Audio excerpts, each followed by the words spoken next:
ಮಂಡ್ಯದಲ್ಲಿ ಅಕ್ಕ ತಮ್ಮನಿಗೆ ಬಿಗ್ ಶಾಕ್. ಅಕ್ಕ ತಮ್ಮ ಈಗ ಒಂದಾಗಿದ್ದಾರೆ. ಹೋದ ಚುನಾವಣೆಯಲ್ಲೇ ಒಂದಾಗಿದ್ರೆ ಚೆನ್ನಾಗಿರೋದು, ಈಗ ಒಂದಾಗಿದ್ದಾರೆ ಮಾಡಲಿ. ಎಚ್ಡಿಕೆ ಗೆದ್ದು ಮಂತ್ರಿ ಆದ್ರೂ ಉಪಯೋಗ ಇಲ್ವಾ? ಅವತ್ತು ಯಡಿಯೂರಪ್ಪನ ಅಧಿಕಾರ ಇವ್ರು ಕೊಟ್ರ? ಎಚ್ಡಿಕೆಗೆ ಒಂದೇ ಕಣ್ಣಲ್ಲಿ ನೀರಾಕಿಸ್ತಾರ ಮೋದಿ.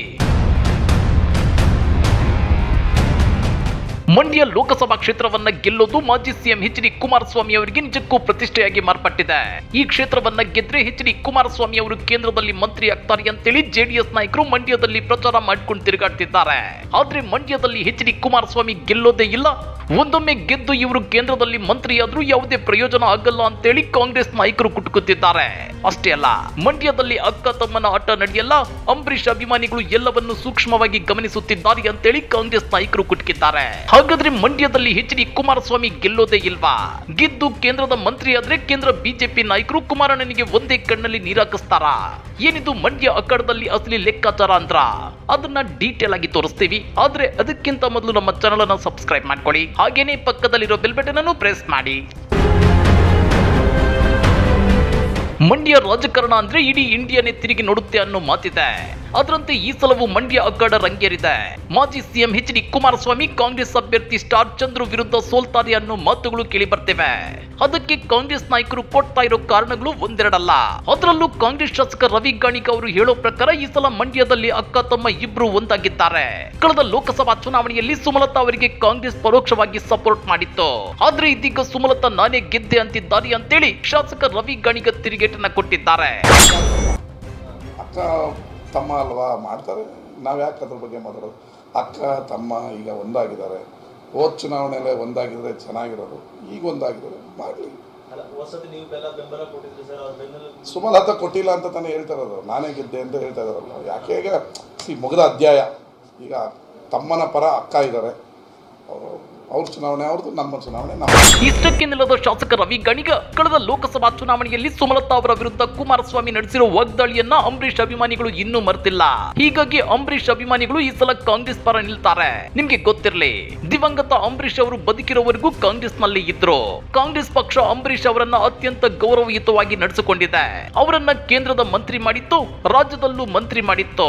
ಹೀಗಾಗಿ ಅಂಬಿ ಅಭಿಮಾನಿಗಳು ಕಾಂಗ್ರೆಸ್ ಪರ ನಿಲ್ತಾರೆ ಅನ್ನೋ ವಿಶ್ವಾಸವನ್ನ ವ್ಯಕ್ತಪಡಿಸಿದ್ದಾರೆ. ಅಂಬರೀಷ್ ಅಣ್ಣನ ಅಭಿಮಾನಿಗಳು ರಕ್ತ, ದೇಹ, ಮನಸ್ಸು ಕಾಂಗ್ರೆಸ್. ಅಂಬರೀಷ್ ಅಣ್ಣನ ಅಭಿಮಾನಿಗಳು ಕಾಂಗ್ರೆಸ್ ಪರ ಇದ್ದಾರೆ. ಯಾಕಂದರೆ ಅಂಬರೀಷ್ ಅಣ್ಣ ಅವ್ರು ಬದುಕಿರೋವರೆಗೂ ಕಾಂಗ್ರೆಸ್ಸಿರಾಗೇ ಇದ್ದಿದ್ದು. ಕಾಂಗ್ರೆಸ್ ಅಂಬರೀಷ್ ಅಣ್ಣ ಅವ್ರನ್ನ ಕೇಂದ್ರ ಮಂತ್ರಿ ಮಾಡ್ತು, ರಾಜ್ಯದಲ್ಲಿ ಮಂತ್ರಿ ಮಾಡ್ತು, ಅವ್ರನ್ನ ಕಾಂಗ್ರೆಸ್ ಪಕ್ಷ ಇಲ್ಲಿ MP ಮಾಡಿತ್ತು.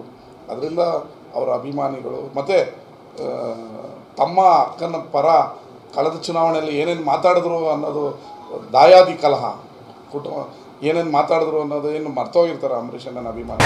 ಇದೆಲ್ಲ ಒಂದು ಕಡೆಯಾದ್ರೆ ಇತ್ತ ಜೆಡಿಎಸ್ ನಾಯಕರು ಮಂಡ್ಯದಲ್ಲಿ ಕುಮಾರಸ್ವಾಮಿ ಪರ ಭರ್ಜರಿ ಪ್ರಚಾರ ನಡೆಸುತ್ತಿದ್ದಾರೆ.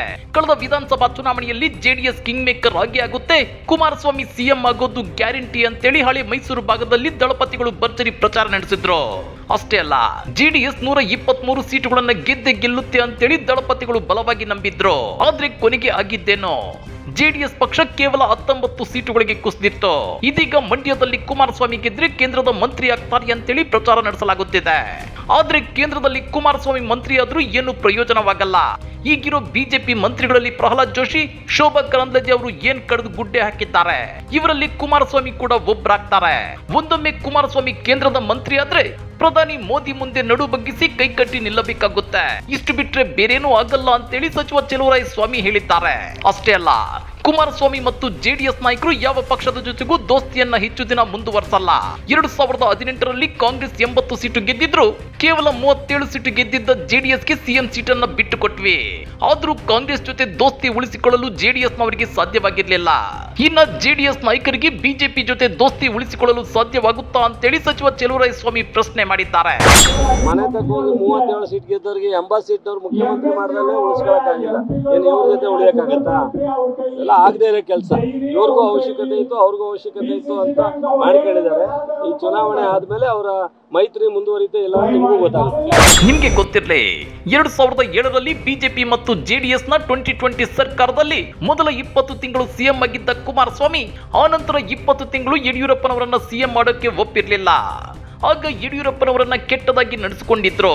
ಆ ಮನಸ್ತಾಪ ಇನ್ನು ರಾಜ್ಯ ಬಿಜೆಪಿಯಲ್ಲಿದೆ ಅಂತೇಳಿ ಸಚಿವ ಚೆಲುವರಾಯಸ್ವಾಮಿ ಕುಟುಕಿದ್ದಾರೆ. ಅವತ್ತು ಯಡಿಯೂರಪ್ಪನ ಅಧಿಕಾರ ಇವ್ರು ಕೊಟ್ರ, ಯಡಿಯೂರಪ್ಪನ ಎಷ್ಟು ಕೆಟ್ಟದಾಗಿ ನಡ್ಕೊಂಡ್ರು. ಯಡಿಯೂರಪ್ಪನಿಂದ ಇವರು ಮುಖ್ಯಮಂತ್ರಿ ಆಗಿ 2007ರಲ್ಲಿ ಯಡಿಯೂರಪ್ಪನ ಅಧಿಕಾರ ಹಸ್ತಾಂತರ ಮಾಡೋಣ ಕೊಡಿ. ಇದೆಲ್ಲವೂ ಮನಸ್ತಾಪ ಇದೆ. ಹೀಗಾಗಿ ಮಂಡ್ಯದಲ್ಲಿ ಕುಮಾರಸ್ವಾಮಿ ಗೆಲುವಿಗೆ ಬಿಜೆಪಿ ನಾಯಕರೇ ಪರೋಕ್ಷವಾಗಿ ಕಲ್ಲು ಹಾಕೋ ಸಾಧ್ಯತೆಯೂ ಇದೆ. ಒಂದೊಮ್ಮೆ ಅಪ್ಪಿತಪ್ಪಿ ಎಚ್.ಡಿ. ಕುಮಾರಸ್ವಾಮಿ ಗೆದ್ರು ಕೇಂದ್ರದ ಮಂತ್ರಿಯಾಗೋದು ಅಷ್ಟು ಸುಲಭ ಇಲ್ಲ. ಒಂದೊಮ್ಮೆ ಮಂತ್ರಿ ಆದ್ರೂ ಬಿಜೆಪಿ ನಾಯಕರು ಕುಮಾರಸ್ವಾಮಿ ಅವರ ಪವರ್ ಕಿತ್ತು ಅವರನ್ನ ಒಂದೇ ಕಣ್ಣಲ್ಲಿ ನೀರಾಕಿಸೋದು ಗ್ಯಾರಂಟಿ ಅನ್ನೋ ಮಾತುಗಳು ಹರಿದಾಡ್ತೇವೆ. ಈ ಬಗ್ಗೆ ನೀವೇನಂತೀರಾ? ಕಮೆಂಟ್ ಮಾಡಿ, ವಿಡಿಯೋ ಲೈಕ್ ಮಾಡಿ, ಶೇರ್ ಮಾಡಿ.